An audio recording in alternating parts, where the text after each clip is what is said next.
Hi, everybody. This is Patricia Potter with Kirkland Solutions. I want to welcome you to the Society of Thoracic Surgeons, Intermacs and Pedimacs Quality Reporting webinar.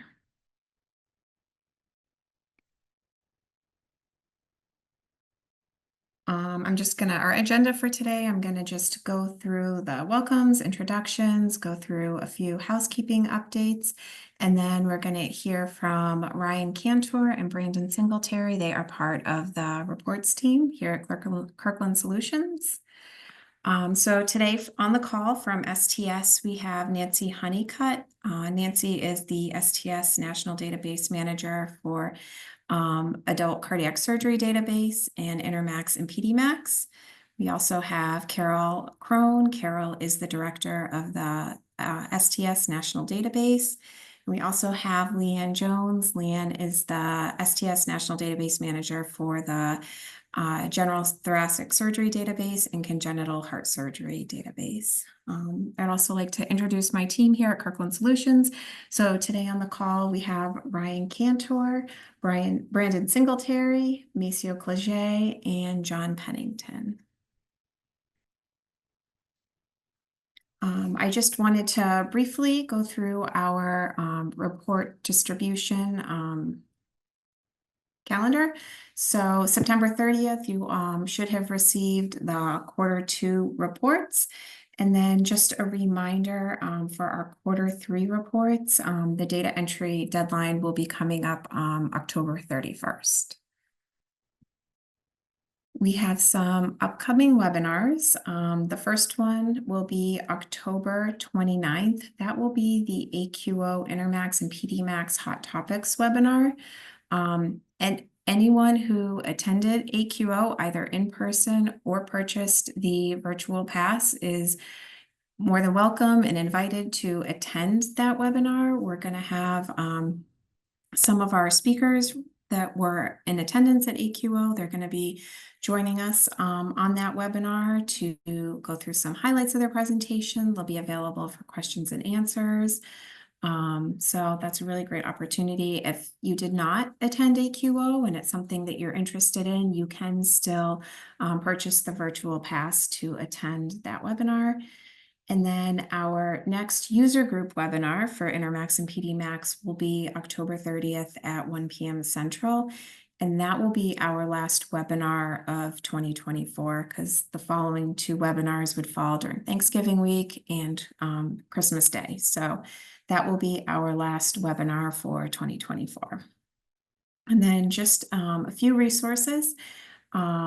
There is the link to all things Intermacs, the user guide, data collection forms, quality of life surveys, and training videos.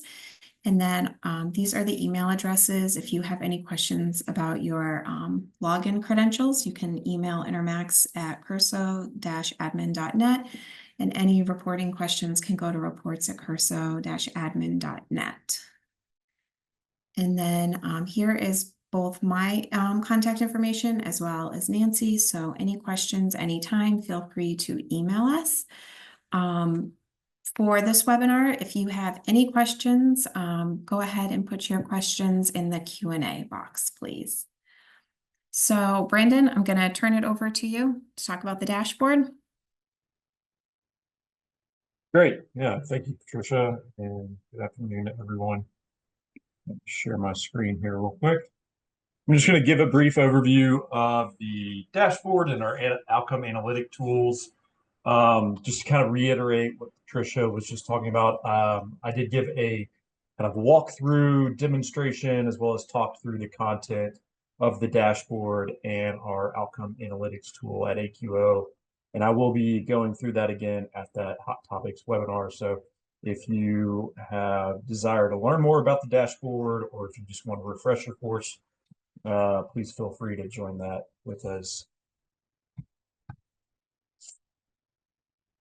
So currently, the dashboard and the outcome analytics tool can be found on the reports tab. You can also go directly to the dashboard through the main web-based data entry top toolbar there. this is the kind of two main analytics tools that I'll be talking to today. We currently have a pretty high success rate, particularly with Intermacs on users utilizing this tool.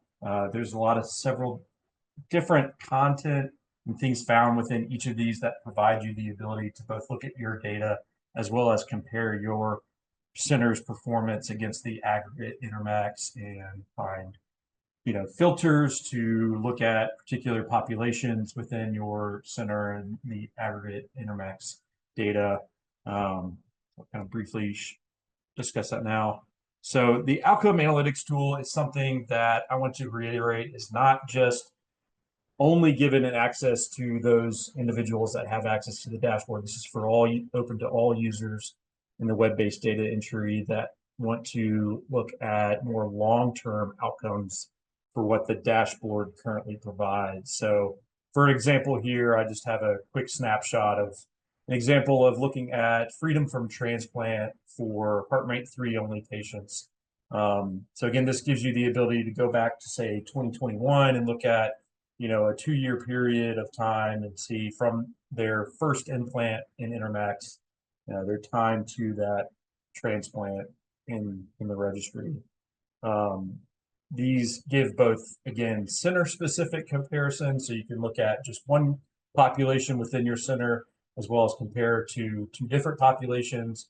For instance, like if you want to look at HeartMate 3 patients versus HVAD patients, just as one example. But then also it allows you to again compare against the aggregate of all Intermacs. Some of the updates that we've added to this tool this year has been adding the history of durable VAD filter and matching the filter related to the device brand that's used. Previously was described as flow type, axial flow, fully magnetic levitated devices. So we just matched that in order to have the same nomenclature as the dashboard shows. For the dashboard itself, from within Intermacs, we added some additional filters that have been requested, both by users as well as from STS, which is adding that durable VAD, history of durable VAD filter, as well as EGFR groups. And then additionally, within the main kind of reporting events, your summary landing page, we added the ability to directly link from the dashboard to that long-term outcome analytics Kaplan-Meier tool. Within Pedimacs, we added some new exhibits to the dashboard, including 30-day device malfunction pump thrombosis and 30-day GI bleed, 30-day pulmonary infection. So that is some additional AEs added to the Pedimacs dashboard. Yeah, so that's some of the updates that that we've added to both the dashboard as well as the outcome analytics Kaplan-Meier tool for your disposal. And again, if you have any questions, feel free to reach out to me or that admin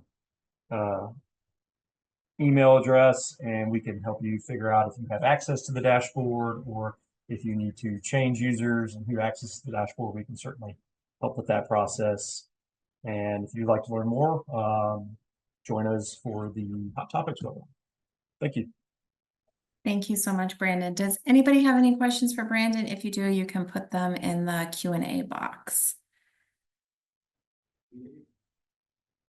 Okay. While we're waiting for questions, if Yeah, I was go ahead, Ryan. going to mention, just to reiterate that we're always looking for more ideas if there are similar exhibits to what we've made in the dashboards or in the report, any of these features that would be particularly useful to your site, let us know. Because that's really how we come up with new exhibits, is when there's kind of a critical mass of folks saying this would help us. Thanks.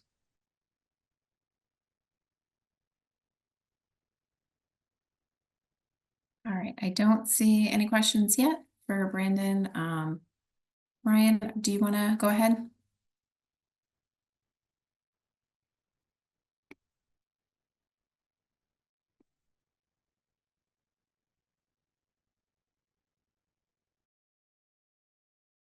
Awesome. Do you see my slide deck pulled up okay? I do, yep. Okay, great. So I've got two things, just a couple of slides, and then I'm going to go through kind of a very high level select pages from the Q&A report of the exhibits that kind of get the most questions or maybe have the most utility at a site, and so that folks can be familiar with the kind of information they're getting each quarter. But before I dive into the report itself, I was just going to comment on, what's changed recently and kind of what when the next reports are going out. So, all active sites should have gotten their quarter 2 reports distributed at the end of September. The next round will go out at the end of December. And like I said, send us your ideas if there's and feedback, if things are particularly useful, we'd love to know it. If things are missing, we'd love to know it.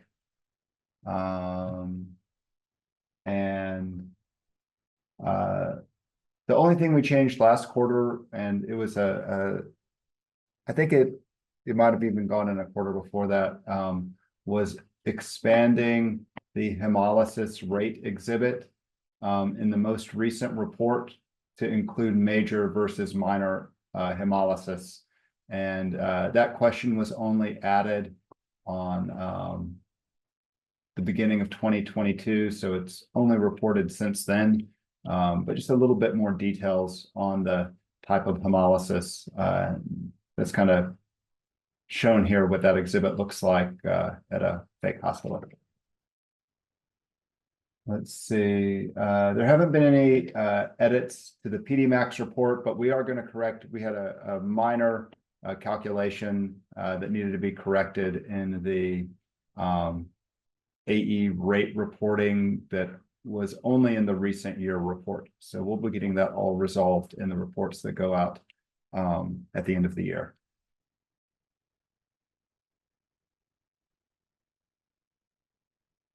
Let's see. Is Brandon still on the line? Yes. I think we have a question about the dashboard. So maybe before I dive into that, you could address that. Yeah, so Brandon, we have a question from Jane. Hi, Jane.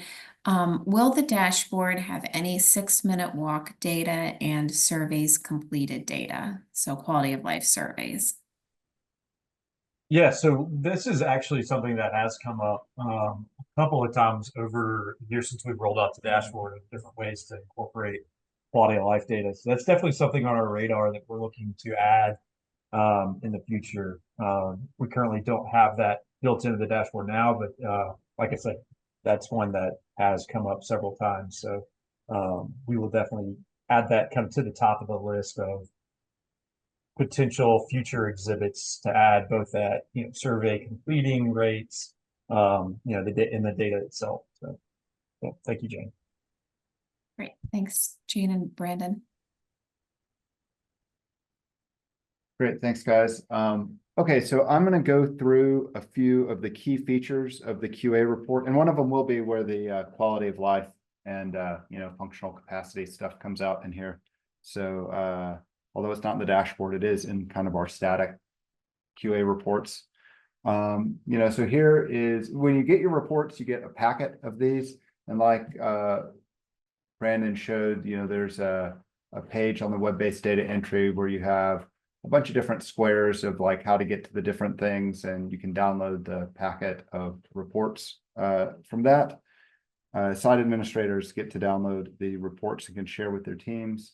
And in that, there's a couple of different versions of the report that are based on patient type, either all patients, patients that do not have a history of prior VADs at their first Intermacs VAD, so those are called primary patients, versus patients who have some history of a durable VAD before their first Intermacs VAD. So we kind of separate it out depending on what kind of patient group you want to see, and then also by time, either cumulative for all patients at your site versus recent year, which for the Intermacs is, I think, the last 4 quarters. On the next page, one thing that's nice to see right here, I always go to this page when I'm checking stuff, is And it just states how many patients are included in your report right there. Let's see, page 9. And here's an outline. There's a whole bunch of front matter. I won't kind of go through all of this, but all the definitions and inclusion and exclusion criteria. There's a lot of information, and I'm going to hit on kind of one thing from each section here. But there's a lot of information on characteristics between your site and all of Intermacs across time for a whole bunch of different pre-implant and implant characteristics. There's a section on adverse events, both time to first adverse event and adverse event rates and patient percents of adverse events. There are post implant outcomes in terms of survival and competing outcomes. And then some exhibits at the end that show you who's in and who's out of this particular report and how you're doing with follow-up compliance compared to all of the other Intermacs sites. Okay, I'm going to try to do this without giving anybody a headache from scrolling by just typing in the numbers here. So we'll skip to page 8 here. I mentioned this a little bit, but this page is nice when it's a nice description of the different reports that you get, the definition of all patients versus primary versus prior durable VAD, and the definitions for cumulative versus recent, as well as reasons why patients might be excluded from the report. And at the end, there's a list of any patients that got excluded as well, but this is kind of defining all of that information. So I mentioned there's a whole bunch of pre-implant and implant kind of characteristics. I'm only going to go through one exhibit here to show that, but this is to get an idea. This is for a made-up hospital, Hospital X, versus all of Intermacs. And you can see it broken down by quarter and by the hospital or Intermacs, and then, you know, whatever the characteristic is. So you can see, you know, look for trends at your site or trends at Intermacs, and you know, there's probably about 50 pages of different characteristics like this. So if there's something in particular you want to know how things are shaping up at your hospital in terms of patient characteristics and selection, that's there. Let's see. Okay, so then at page 60, it gets into adverse events. So I want to highlight this exhibit 22A. This is the top level adverse events occurring in patients, you know, within this implanted within this time frame. This patient percent is presented here. You know, this is a really useful measure. It's really easy to understand. You know, of the 118 patients, you know, at Hospital X in this time period, how many of those patients had at least one of these types of adverse events in the, you know, follow-up period? We're talking about the recent year. So you can see like infection was one of the highest adverse event types there. But that patient percent, like I said, easy to understand and conceptualize just how many patients were implanted in that time frame and how many had at least one of those adverse events. Now, adverse event rates take into consideration, well, how long was that patient actually on support from the device? So, and did they have one or more? So this actually accounts for the fact that patients are followed for different amounts of time. So this is all here, and the shaded column are these adverse event rates. And that's a really statistically appropriate way to compare how many adverse events are happening, how quickly are they happening in your patient population, and it accounts for various follow-up times in those patients. This was the main one, top-level adverse events.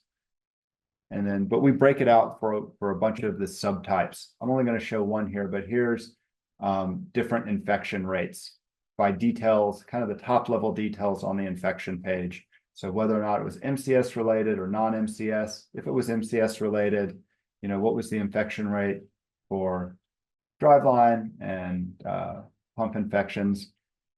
We have similar pages like this for GI bleeding. I showed the hemolysis one, neurotype, things like that are all broken out. Let's see. In terms of quality of life, let me actually go back a page here. This shows the quality of life information.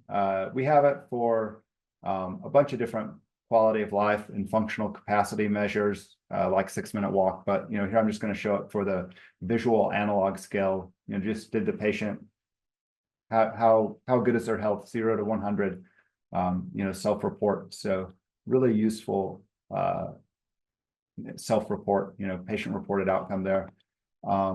This is kind of like a numeric description of the data. You can see there's a column here of what percentage of patients actually completed that follow of life, and then the reason why if they didn't. You can see only about 45% of patients, this is at Hospital X, completed the form, mostly because they were too sick otherwise. But that's the trickiest part of the whole quality of life, is getting good coverage of that data. But among the 45%, what was the average, standard deviation, all the kind of descriptive stats here. So this is really detailed, but we also show it on the next page just as a figure with the mean and standard deviation. And so you can see with Intermacs in red overall, kind of that on average, big improvement in quality of life for patients that report quality of life, across all of Intermacs, mostly pre-implant to 3 months, but then that is sustained across time. So we have this for EQ5D visual analog scale scored and the KCCQ scored versions, and then other kind of numerical functional capacity type stuff. Let me skip to one of the main exhibits, which is this post-implant survival. Like I mentioned, there's different amounts of follow-up time for all of these patients at your site and across all of Intermacs. And so the most accurate way to compare outcomes is time to event analysis, and that's called a Kaplan-Meier curve. And so there's a lot of these Kaplan-Meier curves throughout this report. I'm just kind of focusing on the main one for all patients in the report, your site versus Intermacs. And here's the estimate percentage survival. These same numbers are given below, so you don't have to guesstimate what they are. And it does a p-value and a little disclaimer. This is not risk adjusted. This is just what's observed. Let's see. I wanted to hit page 120. This is competing outcomes. So other than survival, patients are also followed until death, cessation of support for non-recovery or recovery reasons, or if they got a transplant. And so you're basically seeing your patients in green starting out at 100. This is for all of Intermacs, but all the patients start out on the green line, and then over time they kind of flow into one of the other lines, either death, transplant, or recovery or cessation of support. And so you can see that both at overall and oops, that was 120. Or at your site. And then the last kind of two things I wanted to draw attention to, and then I'll be ready for questions, is there's a list of all the patients included in the report by year. So if you're trying to figure out who's included, this is first, it starts with excluded. Okay. So here's the included patients, and then it transfers over to excluded, and then it'll say why they were excluded from that report. And then the last exhibit is just showing follow-up completion. Hospital X did great. They had 100%, which is what we want to see. And that's just looking at based on when the patient was implanted and the expected follow-up forms. Has your site addressed that form or not and submitted it? All right. So that was everything I had prepared to show. Maybe we could switch over to questions now. Thanks, Ryan. We do have a couple of questions. The first question is from Latoyas. Hi, Latoyas.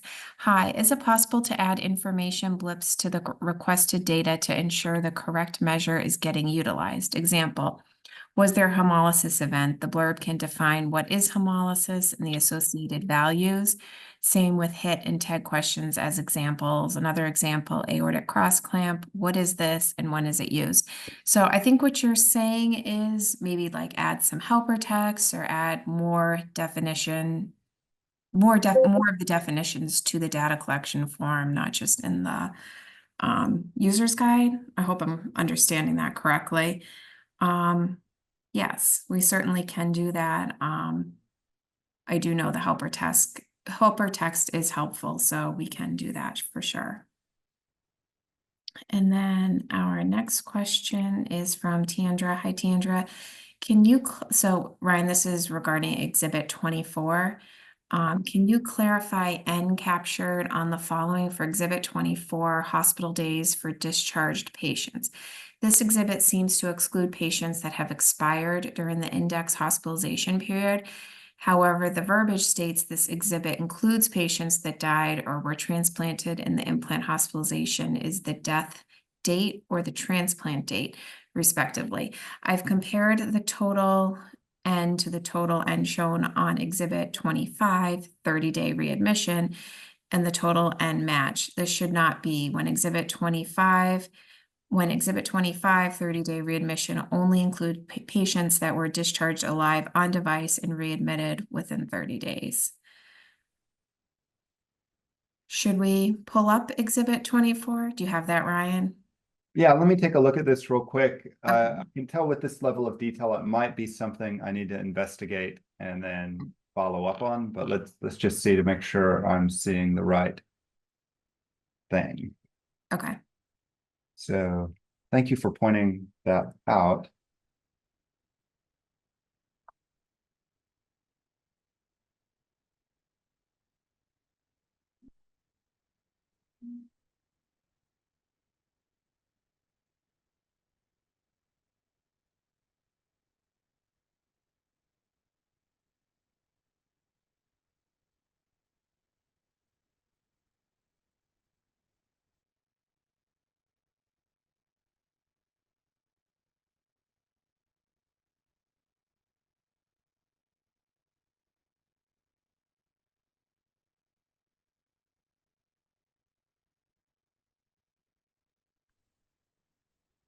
And So the Ryan, question here is, yeah, I was gonna say, in follow-up to this question, there's another question about this exhibit, hospital days for discharged patients. They're looking for clarity on which patients are captured here.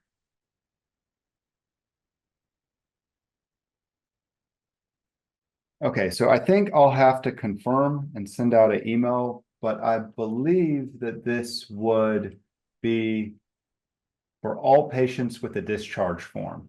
So it's not that they were necessarily discharged alive.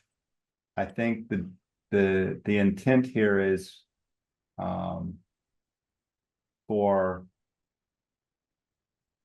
but I know there's been some change in evolution of this exhibit across time. So I'm making notes here. Exhibit 24, is this all patients with discharge form or just discharge alive on device? And Ryan, I just want to clarify for Exhibit 25, 30-day readmission. I know we've talked about this in the past, and I just want to confirm that 30-day readmission is 30 days from implant date, not 30 days from discharge date, correct?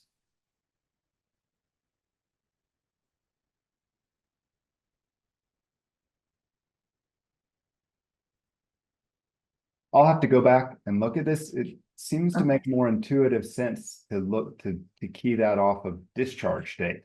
Right.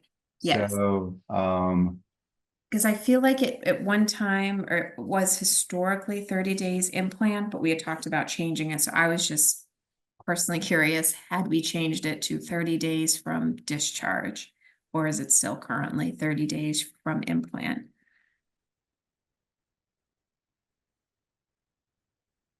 So this is, I mean, this says that it's discharged alive on device to get into this exhibit. But Kendra is saying there might be. Okay, I'm gonna have to dive into this a little bit deeper, but I'll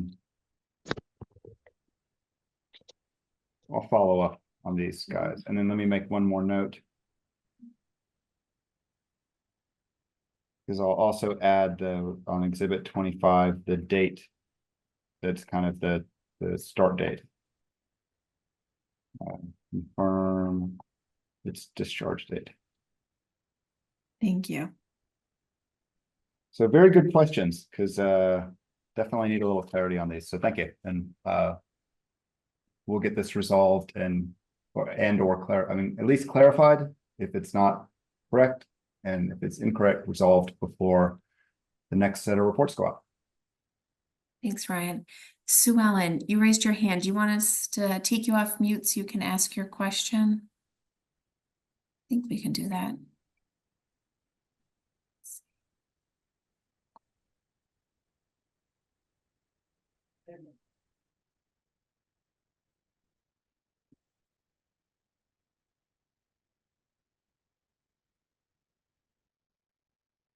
I'm not sure. Carol or Nancy, you might have to unmute her if she has a question. I don't think I can do it on my side. No, it was an accident. I'm sorry. Oh, hey, Sue Ellen. Hi. No Sorry, worries. sorry. No worries at all. Okay. Got it. All right. Do we have any other questions? Oh, Deandra. For the patient list tab within the registry homepage, we can no longer see patients transferred out of our programs if initially implanted out of our program. Is this a registry update? No, it's not a registry update. It's a little bug we're working out on our side. There is a workaround for you log into Intermacs and you pull up a patient that you can see on your side. So a patient that has not transferred out, just a current patient you have. If you pull them up in the URL at the top, you'll see the Intermacs ID up there. If you happen to have the Intermacs ID for the patient you're looking for that transferred out of your program, you can type it in there and it will pull up the patient. It's just kind of a temporary workaround we have right now, but it will work. So if you have trouble with that, just email me and I can help you locate the patient. Or you can send me a secure email with the patient's name and I can get you their Intermacs ID. But we're working to resolve that. It's not an update in the registry because you should have access to the patients implanted at your program. Hi, Minnie. Hi there. Curious, how will the team close the loop on the questions that Ryan will be looking into 30-day readmission? I might have missed how this will be communicated. Thanks. Ryan, how would you like, maybe we do have a webinar on October 30th. Do you think, Ryan, that would be sufficient for you to look into this? I think the way to get so happy to mention it there, but I think also I'll add a note, like when we distribute the the December reports, I usually have a few bullet points on the email of what's changed, and I can put in a bullet point on a update on this so that goes out to everybody. Perfect. Great. Thank The you. report, like include a note on the, I'm making my note here, but I'll include a comment on the email that goes out. Okay, perfect.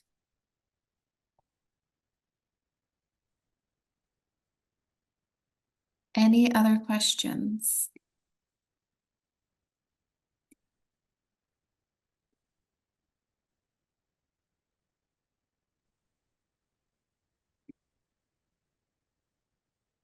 All right. Well, if you do have any questions, feel free to email myself or Nancy, and we can get your questions to Ryan and Brandon. Patricia, before we go, I have something.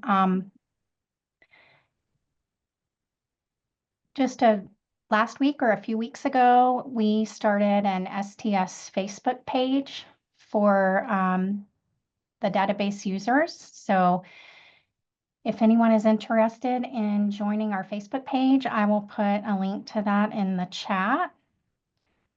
This is for networking.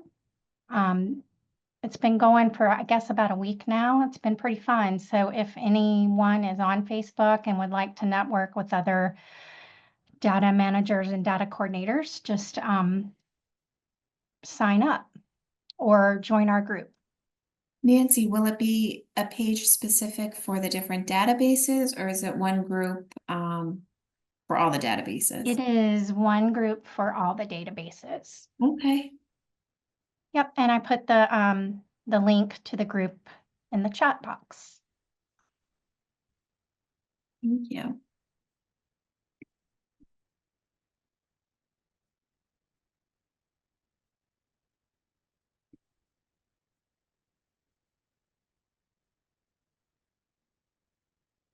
Does anybody else have anything before we wrap up?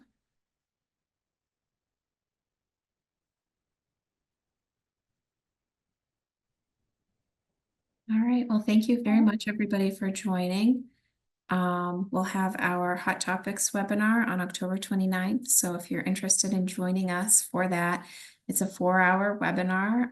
It'll have time for questions and answers and some really great presenters and content. So we'd love to see you there.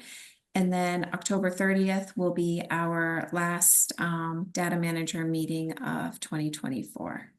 So thank you, everybody, for joining. Thank you, Ryan and Brandon. Everybody have a really nice afternoon.